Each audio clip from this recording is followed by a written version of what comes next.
What's going on, everyone? I'm Jabari K. Smith, and you're experiencing the professional athlete. Marty, Hey. what's going on with you? How are you? I'm doing great. It seems like we keep bumping into each other, I huh? know. Our paths keep crossing. And Exactly. I think it makes sense. Yeah, so we were bound to do something, Absolutely. right? Well, I want to get into it a little bit more about your softball days at UCLA. Like, tell me, how was that experience? The glory days. Yeah, the glory days. Man, I really enjoyed it. I mean, I always say if I can go back and just do it all over again, just to relive it, I would. I wouldn't even change a thing. I mean, I loved it so much. Highly competitive environment. Yeah. I think my transition from high school to college, I definitely had different expectations of the type of player I was going to be. Coming from high school, being that big fish in a small pond, and getting to UCLA and being a big fish in an ocean of other big fishes, it's an adjustment. Highly competitive, but it definitely created this culture of excellence I take with me in life after. Love the experiences I had and the friendships that I made. I think that is what I cherish the most. Definitely. I mean, but you were always competitive. I mean, you come from an athlete background, right? I mean, your siblings were athletes, people in your surroundings. Kind of share that with us. Yeah, so my dad, he also played professional sports, minor leagues. And my brother played baseball at Cal State Dominguez Hill. So we were a baseball family. We grew up at the field. I was running the bases after my brother's practices and stuff like that. Track was actually my first sport. Really? Yes, that's the first sport I started, and when I was in elementary school. So I've always been fast and athletic. Yeah. And then played basketball and volleyball, but approaching softball, which is softball and baseball, very skill-driven sport. When you actually take athleticism and put that into it as well, then that actually helps you learn much faster and kind of puts you at an advantage. Yeah, I definitely understand that. I mean, you said your father and your brother played. I can only imagine what the conversations were like at the dinner table. Oh my goodness. I mean, were you already competitive, or because of their experience in athletics, was that the main drive? Were you held to a higher standard because of that? Oh my goodness. We are all so competitive. It doesn't matter if we're playing sports or if we're just talking about, I don't know, who could stack enough cups or whatever. It's always a competition. Growing up in just a competitive family, and my dad, you would think he was a military man, even though he wasn't ever in the military, but he ran very a strict household, and had this just strong work ethic that kept us in line, and we always approached that in life as well. So growing up in that type of atmosphere kind of created that mindset that prepared me for my career in sports and UCLA and beyond. Right. Now, you went to UCLA. Was that your number one school of choice from your early days, or? Good question. Yeah, so I remember when I was 13 years old, my mom took me to a UCLA softball game, and at this time I was still a track runner in my head. She took me to a UCLA softball game, and I saw a black shortstop by the name of Natasha Watley, and that's when that seed was planted, and I said, I want to come here. Wow. I want to be here. I want to play shortstop for UCLA. So that was my dream school since elementary school. I grew up in an SC household, to be honest. Really? My mom was a Trojan. My aunts are Trojans. So she has some pictures of me in USC cheerleading outfits, like blackmail me with. But USC doesn't even have a softball team, so that wasn't even in the equation, when I was considering what school to go to. But when I started getting heavily recruited in high school, I was looking at Cal, I was looking at Stanford, Santa Clara, Washington. I took visits to those schools, and I actually almost went to Cal Berkeley. Really? Yes, because UCLA let me know that they only had one scholarship available and they needed a catcher, and I didn't play catcher. So that's when I was kind of like, okay, this is not where I'm going to end up going. I'm a scholarship caliber athlete, so I was going to make the decision to go to Cal Berkeley, and they actually called us and let us know that one of their pitchers broke their arm, and they were giving that scholarship that they were saving for me to a pitcher. Whoa. So I felt, man, all my dreams have been shattered. I'm like, what am I going to do now? This, and that. And my mom sat me down and she said, you know what, Marty? if you could never play another game of softball in your life, if you could never throw a ball again, swing a bat, what school would you want to be at? And that's when I honestly answered UCLA. And she said we can make it happen. So I started applying to all these academic scholarships. Anything. Like if it said black girl with braids, I was applying for it. You know what I'm saying? Like anything I fit the category for. And I started getting enough academic scholarship to pay for my first 2 years at UCLA. I was still recruited, so I walked on the team, and my last 2 years, I was on athletic scholarship. Whoa. Yeah. Okay, so this reason why this story is so unique. Here you are, this high caliber athlete, where you could have received scholarships at numerous schools, but you chose to go the academic route. Then you proved yourself on the field, and then ended up getting an athletic scholarship. Yeah. Talk about the persistence and the perseverance. I mean, that mentality. Did you always have that, or is that something that developed, later in the years? I think I've always had that never quit, never give up mentality, work hard, nothing's given to you, you have to earn it. So I wasn't afraid of that. And I think that's another huge life lesson that I use in my life even after sports, because life isn't fair, right? Yeah. Sometimes you're going to put in the work and you're going to work really hard and still not see the outcome that you want. You know, you could be the first one at practice, last one there, and still not see yourself in the lineup, right? So it's a humbling experience, but also it was definitely a blessing in disguise, because it made me a more well-rounded person. I could have came straight to UCLA and only focused on athletics, and been All-American this and that, and not done anything outside of sports, which would have been a fine career, but because I had all those academic scholarships, I was forced to go to all these meetings and be involved and have to do this community service and this and that to keep those academic, checks coming in. And by the time I graduated, I was so involved in all these things beyond just sports, and it just developed kind of this whole well-rounded individual. And I ended up, receiving the Senior of the Year award. Yeah, which is amazing. I mean, how did you get it? But walk us through that. Like, what was that like? Well, I was surprised. I was like, wait, me? What? Yeah. But when I look back on my, experience at UCLA, it was so much more than just athletics. Like I spent most of my time at the softball field, but then when I was not at the field, I was meeting with the African Student Union, talking about how we can, engage the athletes more and things like that. And, or they had me speaking at schools in the community about leadership skills and things like that. And, so kind of stepping into that leadership role and kind of figuring out the type of person that I was and the skills that I had too, helped me kind of pave my way in life after sports. Right. And when you were at UCLA, did you already know what you wanted to be as far as in career-wise?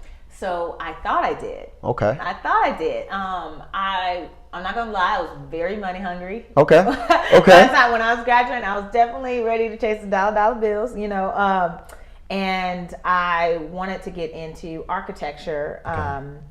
And I met with a bunch of different architects my senior year and sat down with them, asked them questions about, what they do, how they do it, what they like about what they don't. And every single one of them told me not to do it. Really? Every single one of them told me not to do this. I was like, what do you mean? Yeah, like you're doing it. Yeah. They're like, you have way too much personality. You need to be in front of people, talking.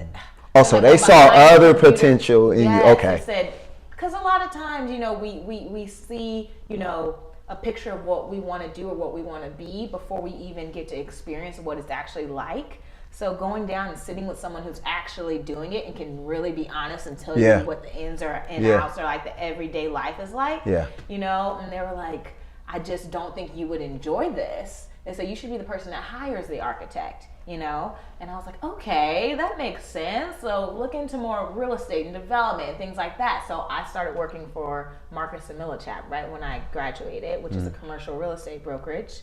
And I did that for about a year and a half, and it was a hustle, it was a grind. I was a broker, you know, researching and selling commercial real estate property, and I was good at it because of those, you know, qualities that I learned from sports, right? You know, the work ethic. I was going to ask that. What do you think was the main transferable skill that you learned from sports that you apply now in your everyday life? Oh man, there's so many. I don't know what the main one is. I think probably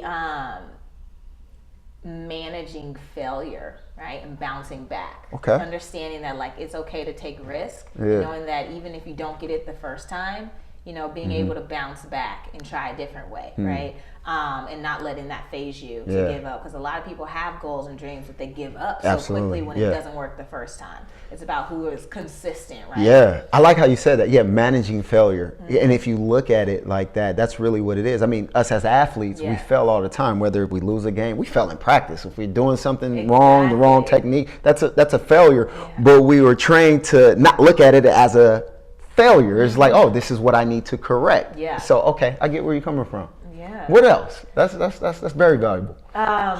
I think the biggest thing, just personally at UCLA that I took, my coach always would say, you know, control the controllables. In life, there's only, she said, 2 things that you can control, and that's your effort and your attitude.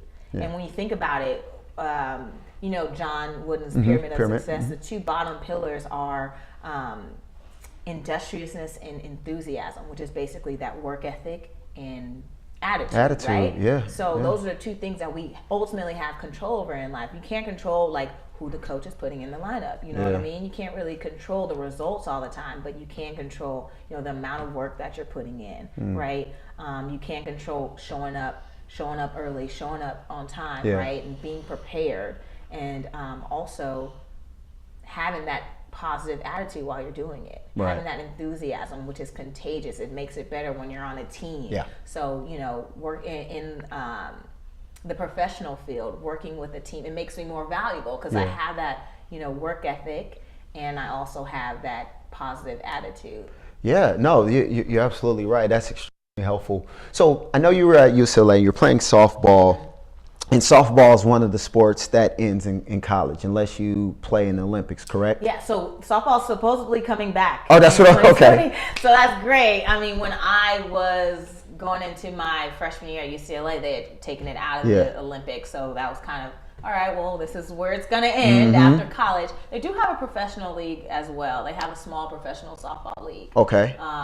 I think there's like 4 or 5 teams. It's starting to get bigger. Is it in the U.S. or is yes. it? Oh, really? Yes. Did you ever consider pursuing that? No, because I was really focused on what my next move was going to be. Like I said, in college, I was one of those rare athletes that was looking at what life was going to be at, like after sports. See, kind of. So you were already ahead of the curve. You wasn't like me. I was just football or nothing. Okay, all right. I know. It was funny because, and I wasn't always like this. Okay. I actually attended a leadership conference going into my senior year called LEAP. And now I volunteer at this conference every summer. It's amazing. Basically, the whole idea was to get a 7-year leap on life. And they taught us things that you don't learn in the classroom, like how to get mentors, how to network, how to set goals, you know, how to communicate and like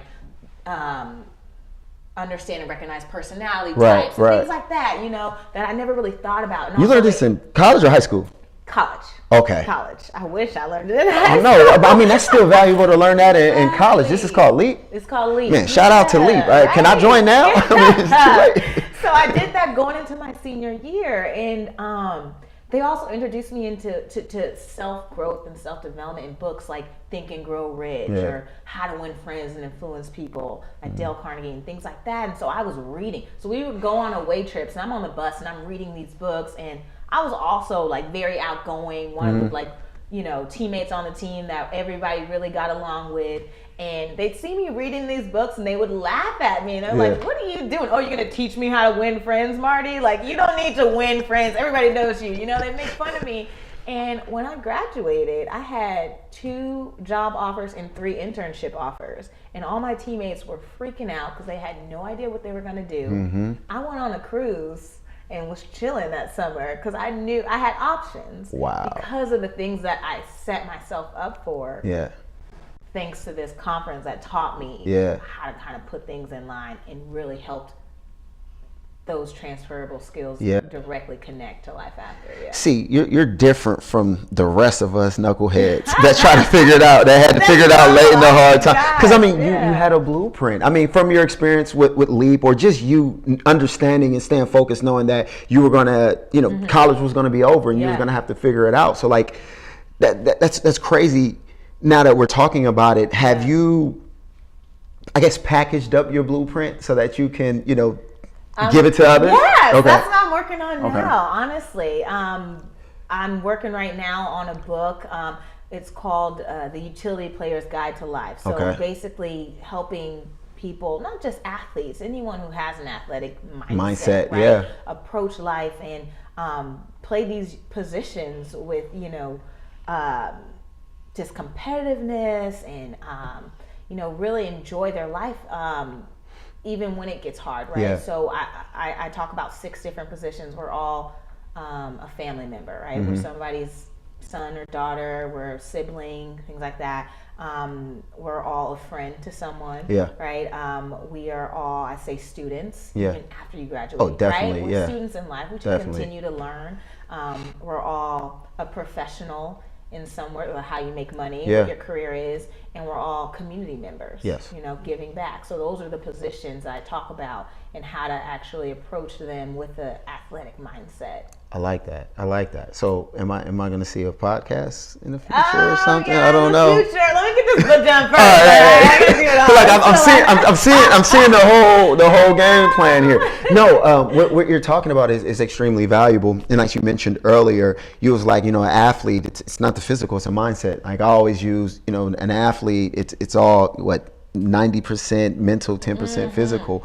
And a true athlete is just the competitive nature, the willingness to keep going on and to never give up, the openness to having a team-oriented type of, or thriving in a team-oriented environment. So are you talking about those key principles that you use and that you help others learn and identify? Yeah, absolutely. And one of the positions I forgot to even mention is athlete. Talk about being an athlete in life after sports. Like continue to, take care of your body and being healthy and like having that mindset as well. Because even though I would say I was well prepared for life after sports, there's still an identity crisis that you go through. It's still something that hits you. Yeah. It's real. Yeah, and I was going to ask you that because it seems like you had everything figured out, but you still... It's still real. Like, I know I'm sitting here saying, like, yeah, I had this, but honestly, at the end of the day, it's like, no one's really, like, excited to hang up their cleats and call it, Yeah, so especially if you've been doing this ever since you were younger. Yeah. And that's what and it's like,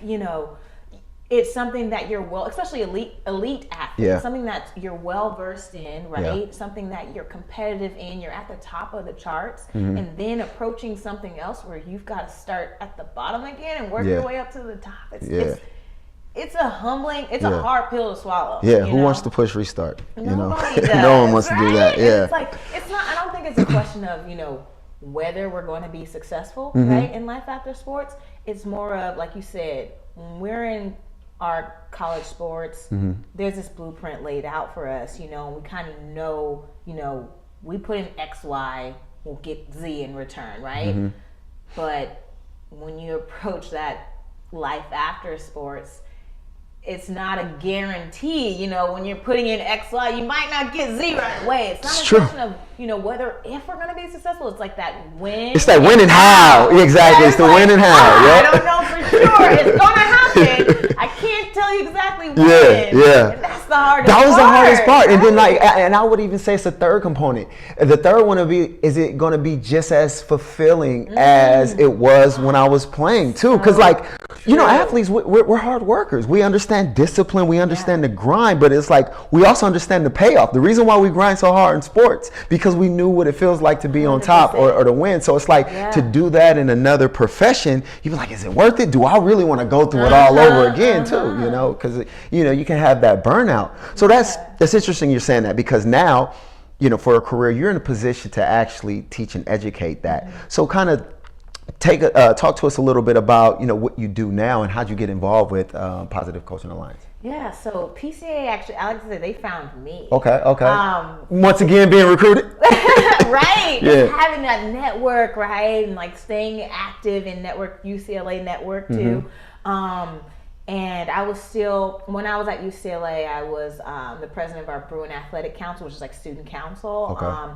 And we were all involved in career athletes, just like network online. And they actually reached out to me after I was going out and speaking at those high schools and middle schools and, on leadership skills and things like that. PCA emailed me and said, hey, we're looking for someone to run our Southern California, region. Not sure how you're, where you are right now in your real estate business, if this is something you'd be interested in. And it was at the perfect timing because I was at that moment in my life where I'm a spiritual person. I felt like God was pulling me in a different direction. Like, I don't know if this is actually what I was called to do, even though I'm good at it. Doesn't mean it's necessarily what I'm supposed to be doing.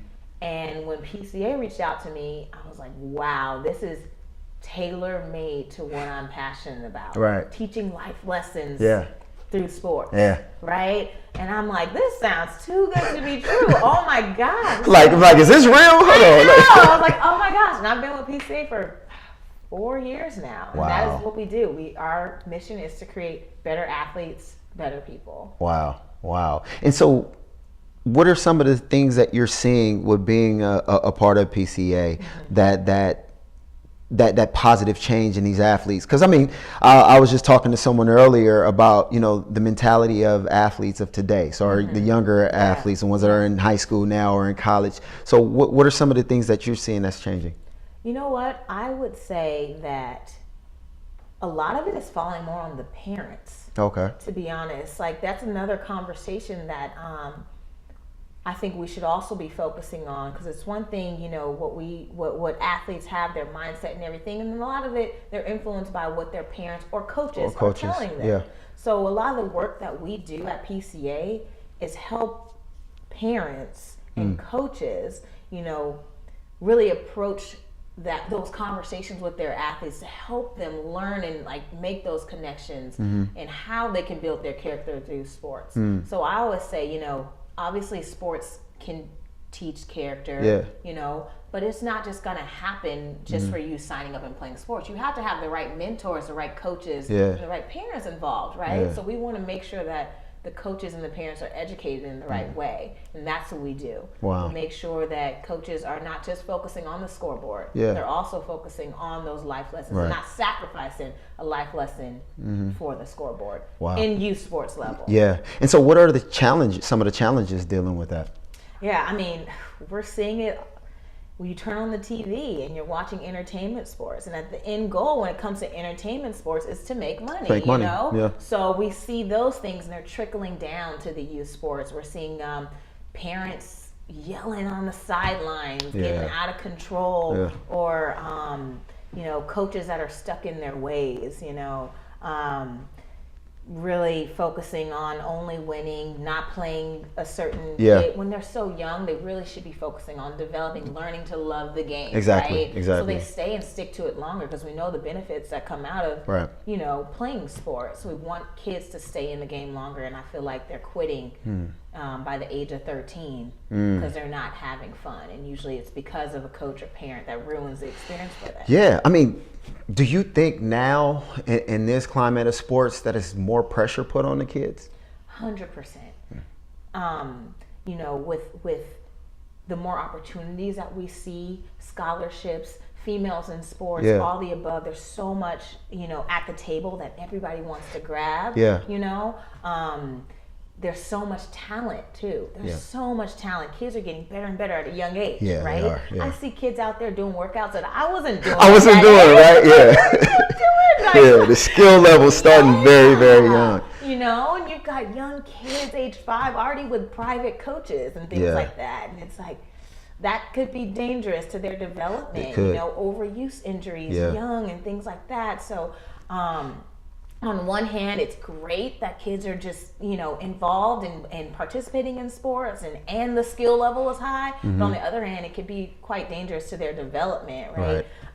If they get burnt out, Yeah. you know, too early, or if they're getting injured, Yeah. you know, injuries that you don't see at that age. You're right. You're right. I mean, do you think that it's necessary? I mean, now sports is its own industry. I mean, it's big business on all levels, even at the youth levels. I mean, I remember I remember when I played Pop Warner football, right? And, you know, we had our little Super Bowl, and it was popular, but it wasn't on ESPN at Disney World, though, you know? So I'm like, I can only imagine what those kids are going through. I mean, at that time, it wasn't pressure. I just wanted to have fun. But I mean, once you have those bright lights on you, and now the coaches are mentality is a little bit more intense. You got pressure from your community, your parents. Like, how could a kid manage that at those early developmental stages where they just want to have fun and be with their friends? Yeah, that's interesting. I mean, do you see it getting better, or where do you see that going? I think with the proper training, the proper conversations, you know, highlighting those that are doing it right, because there's a lot of stories out there of people doing it the right way, you know,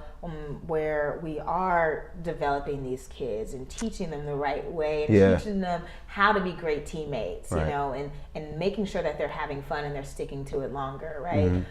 So I think that there is hope. I never look at a situation and feel that, you know, it's doomed and we shouldn't, you know, try. But I think with companies like Positive Coaching Alliance, who are out there actually putting in that time to develop these coaches and educate the parents, so the conversation does shift and the culture is transformed. It's not necessarily a coach problem or a parent problem. I think it's a culture problem, you know? So if we shift the culture into more of a, you know, positive atmosphere where kids are learning the skills, you know, and they're also having fun while they're learning the skills, I think we'll start to see better for the future. Got you. On a college and even professional level, what would be the number one advice you would give to an athlete in regards to transitioning for life after sports?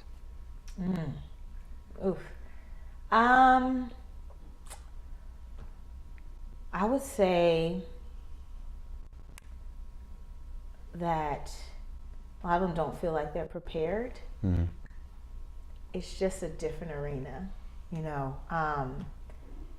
And I'd say the biggest thing I think that athletes need to consciously do is to start building their network. You know, getting to know people, meeting people, talking to their coaches about, you know, what their goals and dreams are beyond sports, right? Talking to their teammates' parents, their professors, whoever their mentors can be in their life. Start developing those mentors. I call it building your roster. In life, right? You're gonna have a team post college and in that transition, and building a roster. It's not just networking and mentors, but it's also actively and consciously selecting the energy that you want to you're right. Who you're following on social media, what are you listening to, what are you reading, you know, really being conscious about those things, so they're ultimately deciding where you're going to go in the future. So it's a huge impact. So it's already like at an early stage treating this like a business and thinking that way, to where it's like, okay, my next decision is going to propel me to where my next situation is going to be. Almost kind of, what are you saying, like adapting that mentality? Adapting that mentality of approaching, you know, looking at what others are doing in life and kind of taking notes, right? I think success leaves clues. You don't have to recreate the wheel and go out there and, you know, start something brand new. All the tools are out there for you. Just got to find them, right? But what would be some examples? Like, let's say I'm a college athlete. I don't know if I'm going to go professional or not, but regardless, I need to have a plan. So like, who maybe in the professional world should I be almost emulating? Who should you? So I would start with my coach. That's probably one of the biggest mentors in my life right now, right? Talk to your coach about some of your, you know, interests in life. You might not know exactly what you want to do after sports. What are you interested in? What do you like? What is remotely interesting to you? Maybe they know some people. I also used to talk to my teammates' parents, you know, what they do for a living and how they got into it. Asking, you know, your professors and going around your campus to different career fairs or things like that. Just finding what's out there, even if you don't know exactly what you want to do. Yeah. It's okay to go and just ask questions and see what they like about this job, what they don't, things like that. So it's more of just finding people that do things that you're remotely interested in, or people who have lifestyles that you're interested in. Just kind of going and asking them, treating them to coffee, or, you know, getting to know them, sharing your information. Definitely build a LinkedIn page, you know, and just start building your network like that, because I think those connections are the ones that are going to help you get to that career that you want after sports without having those traditional, you know, job experience that other people might have more time to gain while they're in college. Right. Okay. Well, let me play a little bit of devil's advocate, right? Yeah. So I went to college and played ball, right? And I knew how important it was to get an education. I mean, my family was like, go to school, get your education. But me internally, I went there to play football, and I went to make it to the next level, right? So and you kind of have to have that mentality in order to make it to the next 100%. level. So what you were saying, as far as in building those relationships, kind of being a few steps ahead so that you can make sure your transition is more fluid. Do you think, or do you agree or disagree that athletes entering college should go there with that business mindset, as far as in treating yourself like you're a professional athlete and anticipating that way, or should they still treat themselves as just a regular college student? I think that you should definitely be enjoying your time while you're in college, right? While you're in college, enjoying your time. I'm just saying, making sure that you're building relationships while you're there. It's not that hard to, you know, get to know your professors, even if you don't know what you want to do after sports. It's not that hard to stay connected. That's just the thing. Stay connected with your coaches. A lot of times, I know some of my athlete friends who might have spent a little bit of time in the NFL or even in pro sports, and what they're doing now is because of a relationship that they built along the way. So it's just like understanding that relationships are key, you know, and they are going to help you in the future. So it's not saying, you know, I think that's the most valuable thing right now is relationships. If I would have known that, like, I understood coming up how important relationships was, but I didn't realize how valuable they were until I was done, and I had to rely on relationships to get where I am now. I mean, once I identified that, I started leveraging relationships and building them even stronger. So can you imagine if you use that same mentality then, when it was even easier to do because you're on a certain platform and people are more willing to help everyone? Exactly. Everyone wants to help you, you know? So where you're at now in your profession, what are some of your biggest struggles? I guess it's managing expectations. You know, what my expectations are compared to what the reality might be. You know, sometimes I could expect something to look a certain way or be a certain way, and then it doesn't turn out that way, and that is something that's hard for me to deal with sometimes. And I mean, it's not that. I feel like a lot of the struggles that I go through now in life are reminders that I'm doing something right. If I'm not challenged, you know, in what I'm doing, if everything's just working out and going well and this and that, I'm like, maybe I'm not challenging myself. Maybe my goals aren't big enough, you know? So I feel like just managing time, that's always something that I continue to have to work on. Managing time, being so involved in a lot of different things and having so many things that I want to do and accomplish, and knowing that there's only so much time in the day, right? And knowing, you know, once you're a professional and in your career, you have to make time for things, right? So being able to do that and making time for things, and managing expectations. I love it. What do you think is going to be the greatest impact that you're going to leave? Woo, that's deep. Oh man, the greatest impact. Wow, I think if I can touch, I mean, I speak at a lot of different events, conferences, and things like that.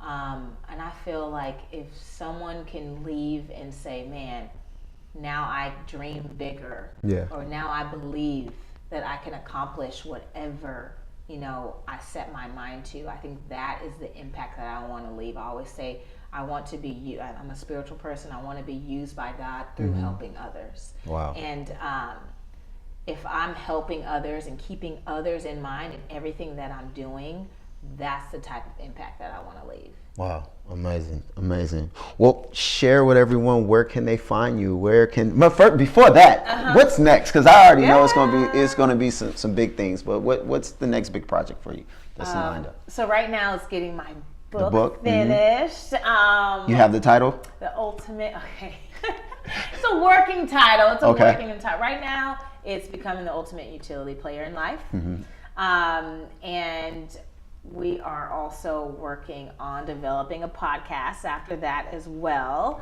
And Positive Coaching Alliance, we're doing some big things. We right now are looking to hire a partner support manager, so definitely go check out our website, www.positivecoach.org, and see if that would be something you are interested in.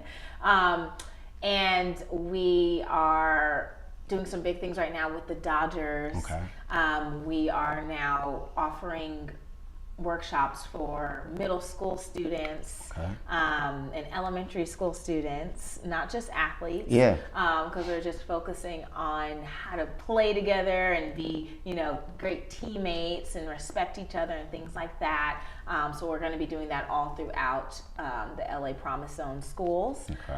Excited about that. And so outside of PCA, the book is the biggest thing on my mind right now. Okay, I can't wait. I can't wait to go and order it. So we're looking at what? April. April? Okay. April. Oh, that's right around the corner. April this year? Oh, okay. I can't wait to get it. Well, if people want to, find you, where can they reach out to you at? Yes. Well, definitely follow me on social media at The Marty Reed, and also my website is www.themartyreed.com, my personal website. And then if you want to get involved in anything Positive Coaching Alliance, we're at positivecoach.org. I'm going to ask it again. So, Marty, tell everyone, where can they find you at? You can find me on my social media platforms, Instagram, Twitter, Facebook, at The Marty Reed. And also my personal website is themartyreed.com. And if you want to get involved with Positive Coaching Alliance in any way, we are at www.positivecoach.org. Awesome. There you have it. Miss Marty Reed, y'all. I'm Jabari K. Smith, and you are experiencing the professional athlete. Till next time, y'all, stay positive, stay productive, stay in the present. I'm out.